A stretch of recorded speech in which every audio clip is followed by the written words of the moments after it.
Latest news updates కోసం ఇప్పుడే download చేసుకోండి media effects app. Welcome to media effects. Bihar మాజీ ఉప ముఖ్యమంత్రి బీజేపీ సీనియర్ నేత సుశీల్ కుమార్ మోదీ కన్నుమూశారు.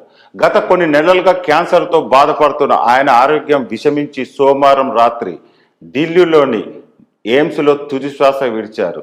ఈ మేరకు సుశీల్ కుమార్ మోదీ మరణ వార్త బీజేపీ అధికారంగా ధృవీకరించింది. ఆయన మృతి పట్ల సంతాపం తెలుపుతూ పార్టీ రాష్ట్ర యూనిట్ అధికార ఎక్స్ ఖాతాలో పోస్ట్ చేసింది.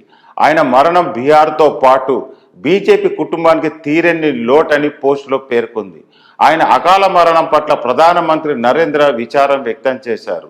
సుశీల్ మోదీ మృతి రాష్ట్రానికి తీరని లోటని, ఆయనకు అత్యంత సన్నిహితుడైన బీహార్ ముఖ్యమంత్రి నితీష్ కుమార్ సోషల్ మీడియా వేదికగా సంతాపం తెలిపారు.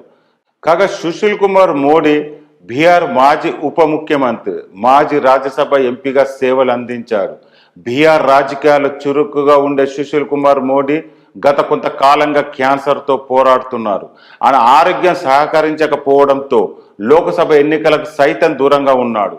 ఈ రోజు అంటే మంగళవారం పాట్నాలోని ఆయన నివాసంలో అంతిమ సంస్కారం నిర్వహించనున్నట్టు కుటుంబ సభ్యులు తెలిపారు. సుశీల్ కుమార్ మోదీ రాజ్యసభ ఎంపీగా ఒకసారి, రాష్ట్ర మంత్రిగా 2 సార్లు కొనసాగారు. ఆయనకు భార్య, 2 కుమారులు ఉన్నారు.